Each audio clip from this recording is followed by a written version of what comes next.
ब्राह्मण राजपूतों के लिए टिप्पणी किया है। सारा ब्राह्मण समाज और राजपूत समाज और भूमिहार समाज एक होके पप्पू यादव को जूता मारने का काम करे और पकड़ के घसीट के उनके घर से चौराहे तक लाने का काम करे, तब इन लोगों को समझ में आएगा कि क्या है ब्राह्मण राजपूत और भूमिहार। पप्पू यादव पहले तो एमवाई का समीकरण लेके चलते हैं, तो बोलिए अपनी बेटी को मुस्लिम के साथ शादी करा के उसके साथ हलाना कराने का काम करे, तब दूसरे को ज्ञान देने का काम करे।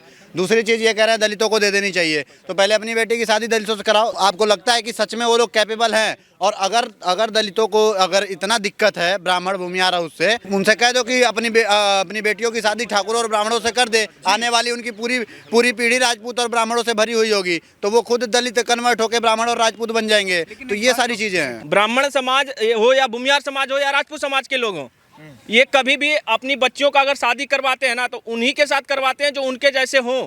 पहले बनना सीखो हमारे जैसा जिस तरीके से हम मंदिरों में जाकर पूजा अर्चना करते हैं ना, उस तरीके से तुम जाकर करो। भाई तुम भगवान को गालियां दोगे या तुम कहोगे कि हम तुम्हारे घर की बहन बेटियों से शादी करेंगे, ऐसे कैसे होने देंगे? दो चीज़ें देखो, अगर वो कह रहे कि दलितों से शादी करवा दो आप, ठीक है, मैं एक बार को मान लेता हूँ करवा देते हैं। दो चीज़ें छोड़नी होगी उनको, पहले तो भगवान को गाली देना छोड़ना पड़ेगा और आरक्षण छोड़ना पड़ेगा। अब अपर कास्ट है, हम लोग नहीं ले रहे आरक्षण, तो जो लोअर कास्ट है सब कुछ बराबर आ चुका है। आज़ादी को 80 साल होने वाले हैं, सारी चीज़ें ख़त्म करनी चाहिए ना गवर्नमेंट को। अगर जिस दिन गवर्नमेंट तैयार हो जाएगी ना कि इनको कोटा नहीं देना, तो उसके बाद पप्पू यादव की बातें सही हो जाएगी। मगर पहले आप आरक्षण ख़त्म करवाओ। आप हर जगह आरक्षण लेके बैठे हो यार,